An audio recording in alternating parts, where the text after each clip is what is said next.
శ్రీమాత్రే నమః. అందరికీ నమస్కారం అండి. తులారాశి వారు ప్రాణం పోయినా సరే ఏప్రిల్ 16, 17, 18, 19, 20 తేదీల్లో పొరపాటున కూడా ఈ 3 ప్రదేశాలకు వెళ్ళొద్దు.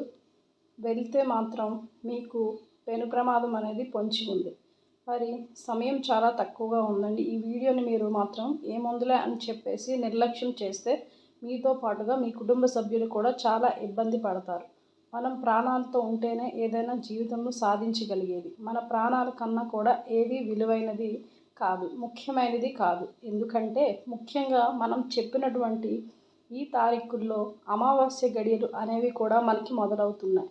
ఏప్రిల్ 17వ తారీఖున మనకు అమావాస్య అనేది రాబోతుంది. దీనికి ముందు రోజులు, తర్వాత రోజులు, అలాగే ఆ రోజు కూడా ఏంటంటే నెగిటివ్ అనేది చాలా ఎక్కువగా ఉంటుంది. ఈ 3 ప్రదేశాలు అంటే ఈ 3 ప్రదేశాల్లో వచ్చినప్పటికీ మేము చెప్పినటువంటి ఈ తారీఖుల్లో దుష్టశక్తులు అనేవి చాలా ఎక్కువగా తిరుగుతూ ఉంటాయి. అమావాస్య ప్రభావం అనేది కూడా ఉంటుంది. కాబట్టి మీరు పొరపాటున కూడా మేము చెప్పినటువంటి ఈ తారీఖుల్లో మాత్రం అస్సలు కూడా వాటి జోలికి వెళ్ళొద్దు. అక్కడ చెడు అనేది విపరీతంగా ఉంటుంది. అక్కడికి వెళ్తే మాత్రం మీరు మృత్యువుని మీరు వెతుక్కొని వెళ్ళినటువంటి వారు అవుతారు. కాబట్టి పొరపాటున కూడా ఆ ప్రదేశాలకు వెళ్ళొద్దు. ఆ ప్రదేశాలు అనేవి చాలా అంటే ఆల్రెడీ అవి నెగిటివ్గా ఉన్నటువంటి ప్రదేశాలు. ఇప్పుడు మనకి అమావాస్య అనేది కూడా చేరింది. కాబట్టి ఈ సమయాల్లో ఎక్కువగా నెగిటివ్ అనేది ఇంకా ఆ ప్రదేశాల్లో ఎక్కువగా ఉంటుంది. కాబట్టి అలాంటి ప్రదేశాలకు వెళ్ళినప్పుడు మీరు అనుకుంటూ ఉంటారు, ఏంటి మేము ఎంత చేస్తున్నా కూడా మాకెందుకు ఇలా జరుగుతుంది, ఎక్కడో ఏదో తేడా కొడుతుంది అని చెప్పేసి చాలాసార్లు మీరు మీ మనసులో అనుకున్నారు. ఆ తేడా అనేది మీకు ఇలాంటి చోట దగ్గర నుంచే మీకు మొదలవుతుంది. ఇన్నాళ్ళు తెలిసి తెలియక వెళ్ళారు, కానీ ఇప్పుడు మాత్రం వెళ్ళొద్దు. అలా వెళ్తే మాత్రం మీకు చెడు ప్రభావం అనేది ఖచ్చితంగా మిమ్మల్ని పట్టి పీడిస్తుంది. కాబట్టి జాగ్రత్త కోసమే ముందుగా ఈ వీడియో అనేది చెప్పడం జరుగుతుంది. ఎందుకంటే మీరు దైవాన్ని విపరీతంగా నమ్మినటువంటి వ్యక్తులు.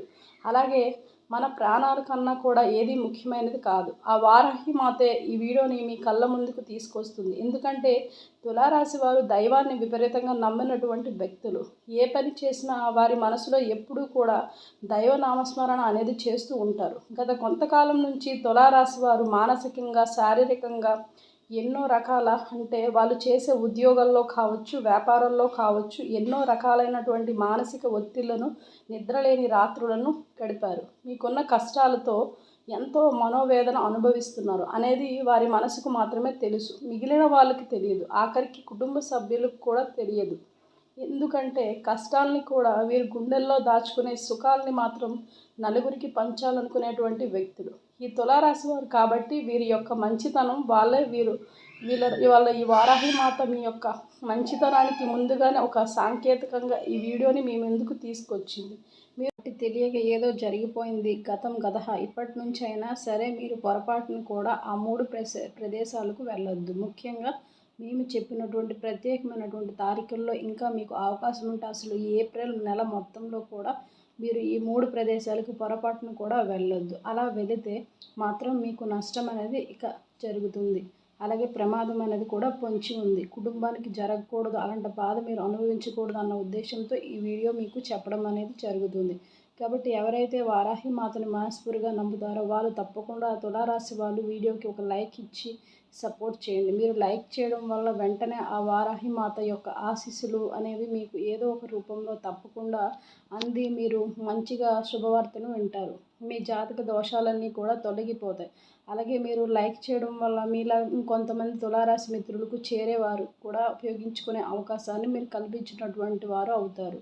వారి యొక్క కుటుంబాలను మీరు కాపాడినటువంటి వారు అవుతారు. కాబట్టి లైక్ అనేది నలుగురు ప్రాణాలను కాపాడడానికి ఉపయోగపడుతుంది. కాబట్టి తప్పకుండా ఒక లైక్ ఇచ్చి మాకు సపోర్ట్ చేయండి. అలాగే ఈ వీడియోని చూసే ముందు జై వారాహి మాత లేదా ఓం నమః శివాయ అని కామెంట్ చేయండి.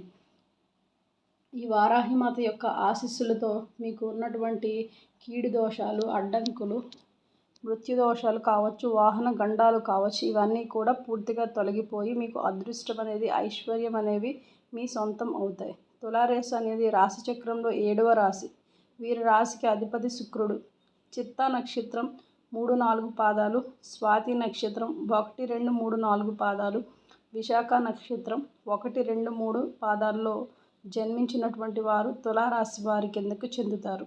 తులారాశి వారి గురించి మనకు ముందుగా చెప్పాల్సి వస్తే, తులారాశి వారు చాలా తెలివైనటువంటి వారు, సమయస్ఫూర్తి కలిగినటువంటి వారు, అలాగే కష్టాల్లోనూ సుఖాల్లోనూ రెండింటినీ కూడా సమానంగా చూడగలిగినటువంటి వ్యక్తులు, బ్యాలెన్స్ కలిగినటువంటి వ్యక్తులుగా చెప్పుకోవచ్చు. కొంతమంది కష్టాలు వచ్చినప్పుడు కృంగిపోవడం, సుఖాలు వచ్చినప్పుడు పొంగిపోవడం ఇట్లా చేస్తూ ఉంటారు. కానీ తులారాశి వారు కష్ట సుఖాలని సమానంగా చూడగలిగి వాటికి పరిష్కారం ఏంటి అనేది ఆలోచించేటువంటి వ్యక్తులు. అంతేగాని కూర్చొని బాధపడడం, ఏడవడం వీరికి చేత కాదు.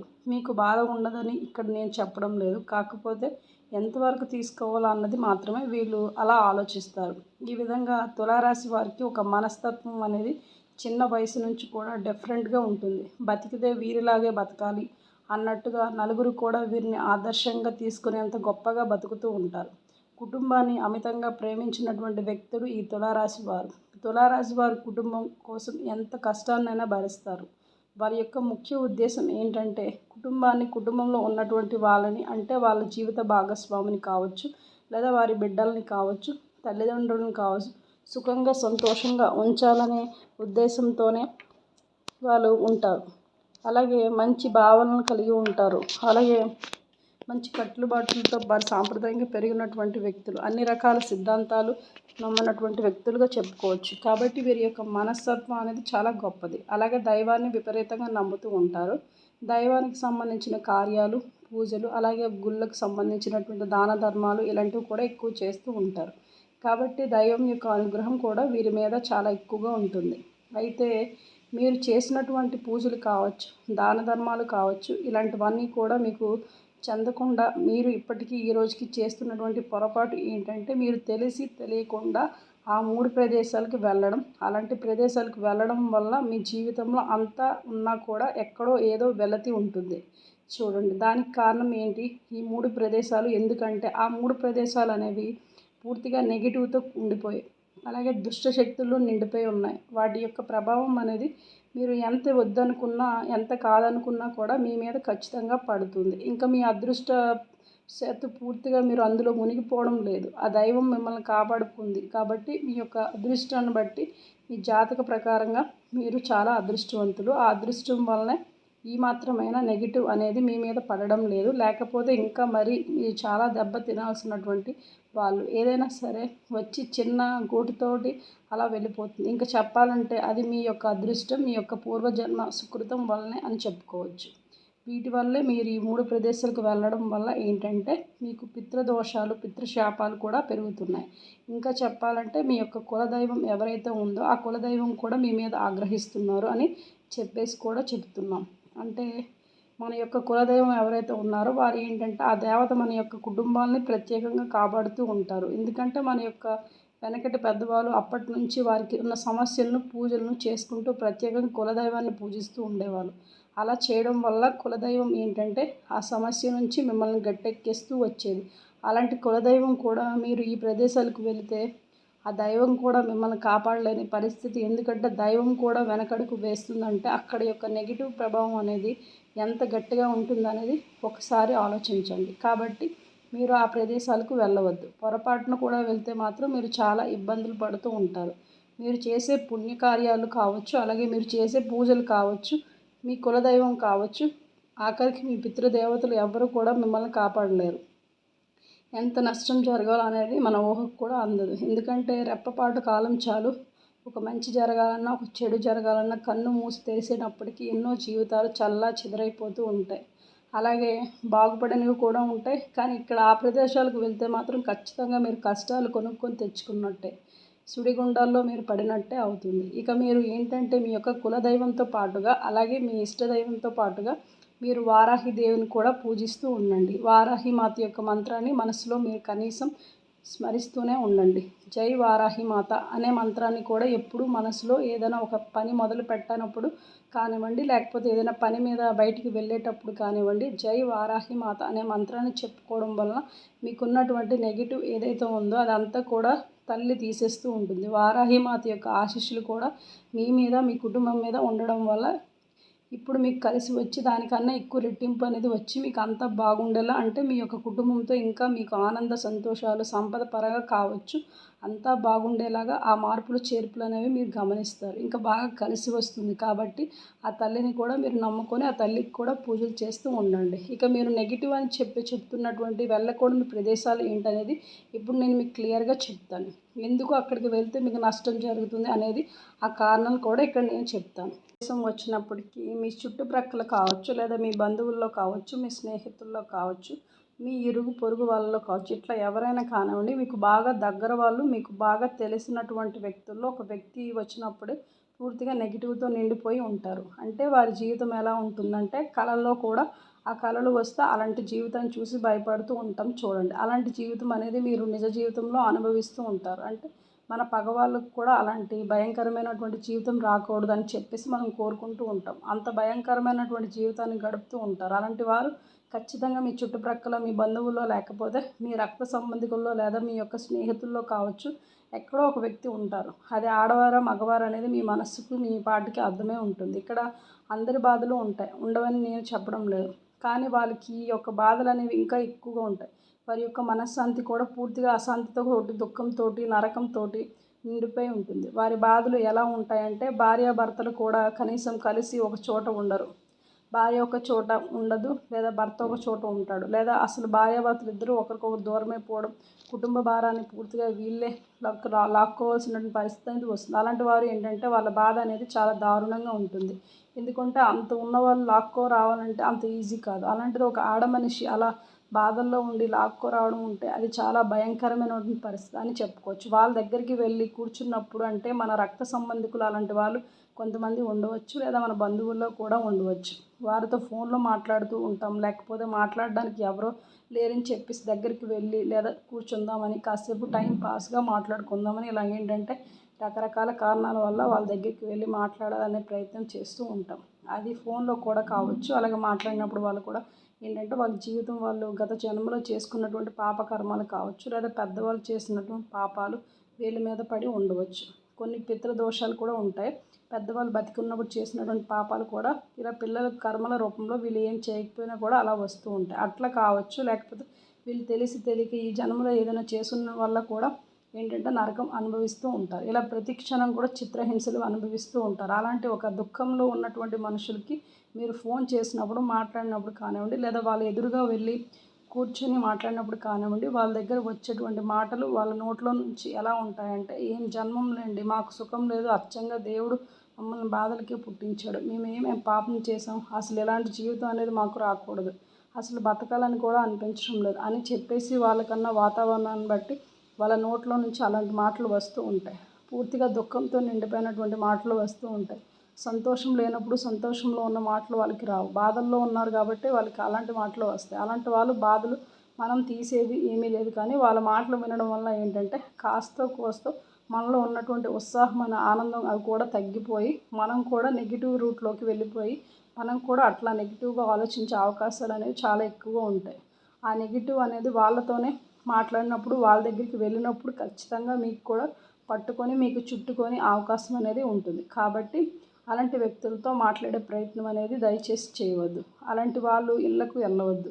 మీకు చేత అయితే ఏదైనా సహాయం చేయండి వాళ్ళకి. ఏదైనా ఒక డబ్బు రూపంలో కానీ, లేకపోతే ఏదైనా ఒక వస్తువుల రూపంలో కానీ కాస్త ఏదైనా మీరు సహాయం చేయండి. బాగా ఇబ్బందుల్లో ఉన్న వారికి సహాయం చేయండి, తప్పులేదు. దానివల్ల మీకున్నటువంటి దోషాలు కూడా పోతాయి. వాళ్ళకి కూడా మీరు చేసేంత కాస్తో కోస్తో సహాయం ఉంటుంది. మీకు కలిసి వస్తుంది, మీ పేరు చెప్పుకుంటారు. అలా వాళ్ళ బాధను మనం తగ్గించగలుగుతాం. కానీ అలాంటి వాళ్ళతో మాట్లాడి వాళ్ళతో టైం పాస్ చేయాలి, వాళ్ళతో కాసేపు మాట్లాడాలి, లేదా మన కష్టాల్లో ఏదో వాళ్ళకి చెప్పుకోవాలి.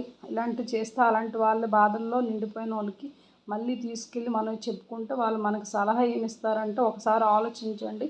ఇంకా వాళ్ళ మాటల యొక్క నెగిటివ్ ప్రభావం అంతా కూడా మన మైండ్లోకి వెళ్ళిపోయి మనం కూడా నెగిటివ్గా ఆలోచించడం మొదలు పెడుతూ ఉంటాం. మనకు కూడా వాళ్ళ దగ్గర ఏంటంటే నెగిటివ్ శక్తులు వారి దగ్గర నుండి నెగిటివ్ వాతావరణం అనేది ఏర్పడుతుంది. కాబట్టి అలాంటి వాళ్ళ దగ్గరికి మీరు వెళ్ళి కూర్చొని మాట్లాడడం, ఫోన్లో మాట్లాడడం కానీ దయచేసి చేయకండి. దీనివల్ల మీకు నష్టం జరిగి నెగిటివ్ ఎనర్జీ అనేది మీలో జనరేట్ అవుతుంది. దీనివల్ల మీకు నెగిటివ్ వాతావరణం ఏర్పడి సమస్యలు అనేవి వస్తాయి. ఇలా నలుగురిలో నవ్వుతూ వెళ్ళి కూర్చున్నప్పుడు ఏంటంటే ఆ బాధలన్నీ కష్టాలను కూడా మర్చిపోగలుగుతాం. అలాంటి వాళ్ళు మాట్లాడినా ఏమవుదు. ఇలా కష్టాల గురించి మాట్లాడి ఉంటే మనకు కూడా నెగిటివ్ రూపంలో మనకి వస్తూ ఉంటుందన్నమాట. ఇలా నెగిటివ్తో నిండిపోయి భూతార్థాల్లో పెట్టుకొని చూసుకుని ఇలాంటి వ్యక్తుల దగ్గరికి మాత్రం పొరపాటును కూడా వెళ్ళవద్దు. అలా వెళ్తే మాత్రం ఖచ్చితంగా నెగిటివ్ అనేది మిమ్మల్ని పట్టి పీడిస్తుంది. మీరు కూడా ఈ ఊబిలోకి దిగిపోతారు. ఆడవాళ్ళు కావచ్చు, మగవారు కావచ్చు, గుర్తుంచుకోండి. ఇక్కడ నేను అందుకే ఇంత వివరంగా మీకు చెప్పడం అనేది జరిగింది. ఇది వెళ్ళకూడని ప్రదేశాల్లో మొదటి ప్రదేశం. వెళ్ళకూడని ప్రదేశాల్లో రెండవ ముఖ్యమైన ప్రదేశం వచ్చినప్పటికీ ఏంటి అంటే, మీరు ఎవరైతే అంటే మంత్రతంత్ర పూజలు చేస్తూ ఉంటారో, అంటే కొంతమంది చెడు పూజలు, ఇంకా చెప్పాలంటే చెడు ప్రయోగాలు చేస్తూ ఉంటారు. వాళ్ళ దగ్గరికి ఎప్పుడు కూడా మామూలు దైవానికి సంబంధించిన పూజలు చేయడం వేరే, కానీ వీళ్ళ పూజలు చేసే ఎలా ఉంటాయంటే దుష్ట పూజలు, చెడు ప్రయోగాలు, ఎదుటివారిని నాశనం చేయడానికో లేదా ఎదుటివారిని వశం చేసుకోవడానికో ఇలా కొంతమంది కొన్ని రకాల పూజలు చేస్తూ ఉంటారు. అలాంటి వాళ్ళు ఉన్నటువంటి ప్రదేశాలకు కానీ అలాంటి వాళ్ళు ఇళ్ళకి కానీ పొరపాటున కూడా మీరు వెళ్ళొద్దు. మీకు ఏదైనా సమస్య వచ్చిందంటే చెప్పి కూడా మీరు అలాంటి వాళ్ళ దగ్గరికి సహాయానికి కూడా వెళ్ళకండి. వాళ్ళ కళ్ళల్లో మీరు పడ్డారనుకోండి, అలాంటి చెడు ప్రయోగాలు మీ మీద కూడా చేసే అవకాశం ఉండొచ్చు. కాబట్టి దయచేసి అలాంటి వాళ్ళు ఉన్న మనుషుల దగ్గర ఉన్నటువంటి ప్రదేశాలకు మీరు పొరపాటును కూడా వెళ్ళవద్దు. కూడదని వెళ్తే మంత్రం ఖచ్చితంగా మీరు చాలా ఇబ్బందుల్లో పడతారు. అందులో నుంచి మీరు బయటికి పొరపాటును కూడా రాలేరు. ఇది మీరు గుర్తుంచుకోండి. అలా ఎంతమందో కూడా వాళ్ళ యొక్క మానసిక స్థితి అనేది దెబ్బతిని బంగారంలా ఉన్నవాళ్ళు కూడా భ్రష్టు పట్టిపోయిన వాళ్ళు ఉన్నారు. కాబట్టి అలాంటి చెడ్డ మనుషులు ఉన్నటువంటి పూజలు చేసే ప్రదేశాలకు మాత్రం మీరు పొరపాటున కూడా వెళ్ళవద్దు. వీటితో పాటుగా మీ మీద పడి ఏడ్చే వాళ్ళు ఎవరైతే ఉంటారో, మిమ్మల్ని చూసి కళ్ళల్లో నిప్పులు పోసుకునే వాళ్ళు ఎవరైతే ఉంటారో, ఎందుకంటే ఆ తులారాశి ప్రభావం అనేది చాలా ఎక్కువగా ఉంటుంది. నరదిష్టి ప్రభావం నలుగురిలో డిఫరెంట్గా ఉంటారు. కాబట్టి వీరి మీద ఖచ్చితంగా జనాల యొక్క ఏడుపులు అనేవి ఉంటాయి. వీళ్ళ మీద, వీళ్ళ కుటుంబ సభ్యుల మీద కూడా ఏడుస్తూ ఉంటారు. కాబట్టి అలాంటి వాళ్ళ దగ్గరికి కూడా మీరు వెళ్ళొద్దు. అలా వెళ్ళడం వల్ల వాడి యొక్క నెగిటివ్ శక్తి, నెగిటివ్ ఎనర్జీ, నెగిటివ్ వాతావరణం మన మీద ప్రభావం చూపుతాయి. దానివల్ల నష్టాలు, సమస్యలు అనేవి ఎదుర్కోవాల్సి వస్తుంది. అలాగే ఈ ఎండాకాలంలో మనకు వాతావరణం అంత వేడిగా ఎలాగైతే మండుతూ ఉంటుందో, అలాగే ఈ రాహుకేతువులు కూడా ఏప్రిల్ నెలలో ప్రత్యేకంగా అలాగే విపరీతమైనటువంటి వేడితో ఉంటూ ఉంటారు. ఇలాంటి వాళ్ళ ప్రదేశాలకు ఎప్పుడు కూడా వెళ్ళకూడదు. ఇక్కడ మేము చెప్పినటువంటి ఏప్రిల్ నెలలో ఈ నెల మొత్తం కూడా వెళ్ళకపోయినా బాగానే ఉంటుంది. మేము చెప్పిన ఈ తారీఖుల్లో కూడా అస్సలు కూడా వెళ్ళకూడదు. ఇలా వెళ్ళకపోవడం వల్ల మీకు మంచి అనేది జరుగుతుంది. వెళ్ళడం వల్ల మీరు సమస్యలు అనేవి మీరు ఎదుర్కోవాల్సి వస్తుంది. ఈ రాహుకేతువుల యొక్క ప్రభావం అనేది వాళ్ళలో ఉన్నటువంటి రాక్షసులు అనేవాళ్ళు ఎక్కువగా ఈ సమయంలో మేల్కొంటారు. ఇలాంటి సమయంలో కనుక మీరు వెళ్తే మాత్రం ఖచ్చితంగా మీ జీవితాలు వాళ్ళ చేతుల్లో పెట్టేసినట్టే, వాళ్ళ యొక్క నెగిటివ్ అంతా కూడా పూర్తిగా మీ మీద పడుతుంది. అలాంటి వాళ్ళ గడప కూడా తొక్కవద్దు. వాళ్ళ చేతితో ఒక గుక్కెడు నీళ్లు కానీ ఏమి ఇచ్చినా కూడా తీసుకోవద్దు. అలాగే కడుపు నిండా ఈర్ష్య, అసూయ, కుళ్ళు, కుట్రలతో పెట్టుకొని కళ్ళల్లో నిప్పులు పోసుకుంటూ అలాంటి చూపుల ప్రభావం వల్ల కూడా మంచి నీళ్ళ మీద కావచ్చు, వాళ్ళు ఇచ్చే టీ మీద కావచ్చు, కాఫీల మీద కావచ్చు, వాళ్ళ చేతితో ఒక పట్టెడు అన్నం తిన్నా కూడా అది మనకు విషంగా మారుతుంది. మన జీవితంలో అప్పటి నుంచే దరిద్రం అనేది మొదలవుతుంది, పీడిస్తుంది. కాబట్టి మొహమాటానికి పోకుండా గుక్కెడు నీళ్ళు కూడా తాగొద్దు. జాగ్రత్తగా ఉండండి. ఇది వెళ్ళకూడని రెండవ ముఖ్యమైన ప్రదేశం. ఇక వెళ్ళకూడని ముఖ్యమైన మూడవ ప్రదేశం వచ్చినప్పటికీ ఈ ఏప్రిల్ నెలలో ఎండలు విపరీతంగా ఉంటాయి. కాబట్టి నీరు ఉన్నటువంటి చల్లటి ప్రదేశాలకి వెళ్ళాలని చెప్పి ప్రతి ఒక్కరు కూడా కోరుకుంటూ ఉంటారు. అందులో పిల్లలు, పెద్దలు సెలవులు కాబట్టి అందరూ ఇళ్ళ కాడే ఉంటారు. కాబట్టి సరదాగా ఏదైనా నీళ్లు ఉన్నటువంటి, అంటే నీటి లోయల్లో కావచ్చు, సరస్సులు కావచ్చు, చెరువులు కావచ్చు, నదులు కావచ్చు, ఇలాంటి చోటుకి వెళ్ళే కాస్త చల్లగా ఉంటుంది, ప్రశాంతంగా ఉంటుందని చెప్పేసి మీరు కావచ్చు, లేదా బంధువులు, ఫ్రెండ్స్ ఎవరో ఒక ఫోన్లో చేసి ఇలా వెళ్ళడం, ఇలా ప్లాన్ చేస్తూ ఉంటారు కదా. అలా సరదాగా మైండ్ కూడా ఫ్రెష్గా అవుతుందని ఇంట్లో ఉంటే ఎప్పుడు ఆ బాధలే గుర్తొస్తుంటాయి. కాబట్టి వెళ్దాం అనుకుంటారు. అలా వెళ్ళడం కూడా తప్పులేదు. కానీ మీరు చేసే పొరపాటు అయితే మాత్రం ఇప్పుడు ఈ సమయంలో ఈ ఆలోచన చేయడం అనేది, ఎందుకంటే ఈ ఏప్రిల్ నెలలో ఇలాంటి ప్రదేశాలకు మీరు వెళ్ళడం వలన మీకు చల్లటి ప్రదేశాలు బాగానే ఉన్నప్పటికీ కూడా దాని వెనక మూల తోడైనటువంటి దుష్ట శక్తుల ప్రభావం అనేది కూడా ఉంటుందని ఇది మీ ఊహకు కూడా ఊహించలేరు. ఎందుకంటే అలాంటి చల్లటి నీరు ఉన్నటువంటి ప్రదేశాలు, ఆ నీరు పైకి ఎంతో ప్రశాంతంగా ఉన్నప్పటికీ లోపలే మృత్యువు అనేది దాగి ఉంటుంది. అక్కడ ఉన్నటువంటి పాచి పడిపోయినటువంటి బండలు కావచ్చు, రాళ్ళు కావచ్చు, అలాంటి ప్రదేశాలకి పిల్లలు కావచ్చు, పెద్దలు కావచ్చు, మీరు వెళ్ళినప్పుడు ఏంటంటే కాలు జారినా చాలు మనం ఆ మృత్యువాడిలో పడిపోయినట్టే. అంటే కనీసం కేక వేసినా ఎవరైనా సహాయం అడగడానికి కూడా అక్కడ ఎవరు కుదరదు. అలాగే రాహుకేతువులు ఏంటంటే అక్కడ తమ ఉగ్ర రూపాన్ని దాలుస్తూ ఉంటారు. కాబట్టి అలాంటి ప్రదేశాలకి ఇప్పుడు ఈ ఏప్రిల్ నెలలో వెళ్ళడం మీకు శుభం కాదు. దానివల్ల మీకు నష్టాలు అనేవి జరిగే అవకాశం అనేది ఎక్కువగా ఉంటుంది. కాబట్టి మీరు ఇలా ట్రిప్పులు అనేవి ప్లాన్ చేసినప్పుడు ఈ ఏప్రిల్ నెలలో కాస్త వెళ్ళకుండా ఉండడమే మీకు చాలా మంచిది. ఎందుకంటే నీళ్ళు లోతుగా ఊహించలేకపోవడం, నీళ్ళు లోతు చాలా తక్కువ ఉంది, ఇంకెవరు ముందుకు వెళ్తున్నారు, మనం కూడా నడుచుకుంటూ ఇంకాస్త ముందుకు వెళ్తాం, ఇంకా లోపలికి వెళ్తే బాగుంటుందని చెప్పి అలా ఇంకా లోపలికి వెళ్తూనే ఉంటారు. కానీ అదే పొరపాటు. ఎందుకంటే నీళ్ళు లోతును మనం ఊహించలేము. వాళ్ళు వెళ్ళిన గడ ఏమీ ఉండకపోవచ్చు, కానీ మనం అడుగుపెట్టిన ప్రదేశాల్లో లోతు అనేది ఎక్కువ ఉండవచ్చు, లేదా సుడిగుండాలు ఉండవచ్చు. ఆ సుడిగుండాల్లో అలా కాలు వేసినప్పుడు ఏముంది, దాంతోనే ఇంకా లోపలికి మునిగిపోవడమే. అలాగే ప్రాణాలు అనేవి గాల్లో కలిసిపోతూ ఉంటాయి. కాబట్టి అలాంటి నీరు లోతుగా ఉన్నటువంటి ఆ లోయ ప్రాంతాలకి దయచేసి మీరు ఈ ఎండాకాలం ఏప్రిల్ నెలలో మేము చెప్పిన ముఖ్యమైన తారీఖుల్లో కావచ్చు, ఈ ఏప్రిల్ నెల మొత్తంలో కూడా అలాంటి చోటకు వెళ్ళవద్దు. మీరు కావాలంటే ఇంట్లో చల్లటి వాతావరణాన్ని సృష్టించుకోవచ్చు. పచ్చటి మొక్కలతో గడపడం, చక్కగా మొక్కలకి నీళ్ళు పోయడం, లేదా చక్కగా ఒక టబ్బులో నీటిని పోసుకొని ఆ నీళ్ళతో సరదాగా స్నానం చేసి మందల పిల్లలతో ఆడుకోవడం, సరదాగా గడపడం చేయండి. అంటే మన మనసుకు అనేది ప్రశాంతంగా ఉండి మనం వెతుక్కోవాలనే మనం ఉన్న కూడా సంతోషంగా కూడా వాతావరణాన్ని మనం సృష్టించుకోవచ్చు. ఎక్కడికో వెళ్తేనే సంతోషం ఉంటుందని అనుకుంటే అది మీ పొరపాటే అవుతుంది. కాబట్టి దయచేసి నేను చెప్పినటువంటి ఈ లోతైన నీరు ఉన్న ప్రాంతాలకు వెళ్ళవద్దు. ఇది 3వ ప్రదేశం, మీరు వెళ్ళకూడని 3వ ప్రదేశం.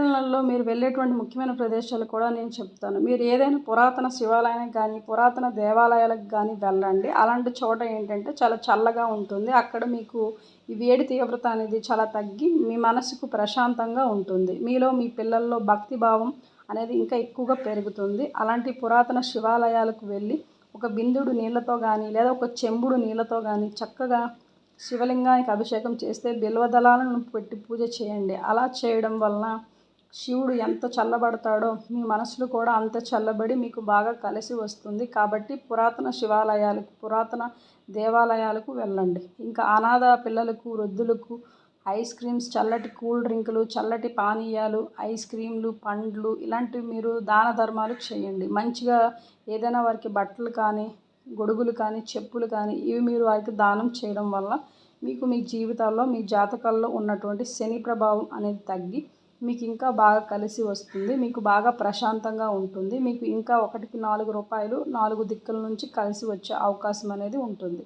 కాబట్టి ఇలా చేయండి. అలాగే గోవుకు ఆహారం అనేది ఏదైనా తినిపించండి. గోవు యొక్క సేవ కూడా మీకు బాగా కలిసి వస్తుంది. ఇంట్లో కూడా చక్కగా పూజ చేసుకోండి. వారాహి మాతను కూడా స్మరించుకోండి, ఉండండి. ఆ తల్లికి కూడా అప్పుడప్పుడు పూజ చేసే ప్రయత్నం అనేది చేయండి. ఇప్పుడు నేను చెప్పబోయే చాలా పవర్ఫుల్ అయినటువంటి వారాహి అమ్మవారి మంత్రాన్ని రోజుకు 11 సార్లు జపించండి వల్ల మీ జీవితంలో కష్టాలు, బాధలు, శత్రుబాయలు అన్నీ కూడా తొలగిపోయి మీరు ఎంతో సంతోషంగా ఉంటారు. ఆ మంత్రం ఏమిటంటే నర్మవే నర్మవే ఇలా నర్మవే నర్మవే ఇలా నర్మవే అనే మంత్రాన్ని ప్రతిరోజు రాత్రి నిద్రపోయే ముందు, అలాగే నిద్ర లేచిన తర్వాత 11 సార్లు లేదా 21 సార్లు జపించడం వల్ల వారాహి అమ్మవారి అనుగ్రహం మీకు తప్పకుండా కలుగుతుంది. అలాగే మీరు చేస్తున్న పనుల్లో విజయం లభించి మీకు బాగా కలిసి వస్తుంది. ఇదంటే మీరు వెళ్ళాల్సిన ప్రదేశాలు, అలాగే చేయాల్సినటువంటి పనులు అయితే ఇవి. అర్థమైంది కదండి. వెళ్ళకూడని ప్రదేశాలు ఏంటి, ఎందుకు నష్టం జరుగుతుంది అని, ఎలాంటి చోటుకు వెళ్తే మీకు బాగా కలిసి వస్తుంది, ఏం చేస్తే మీకు అదృష్టం కలిసి వస్తుంది, ఇదంతా కూడా తెలుసుకున్నారు కదా. ఏప్రిల్ నెల ఈ తారీఖుల్లో కాకుండా ఏప్రిల్ నెల మొత్తం కూడా మీకు బాగా ప్రభావం చూపిస్తుంది. కాబట్టి మీరు ఏప్రిల్ నెల అంతా కూడా నేను చెప్పిన విధంగా చేయండి. తద్వారా వారాహి మాత అమ్మవారి అనుగ్రహంతో మీకు అంతా శుభమే జరుగుతుంది. ఈ వీడియో మీకు నచ్చిందా అనుకుంటున్నాను. అలాగే ఉపయోగకరంగా ఉందని నేను మనస్ఫూర్తిగా నమ్ముతున్నాను. వీడియో కనుక మీకు నచ్చినట్లయితే ప్లీజ్ లైక్ చేసి మీ ఫ్రెండ్స్కి షేర్ చేయండి.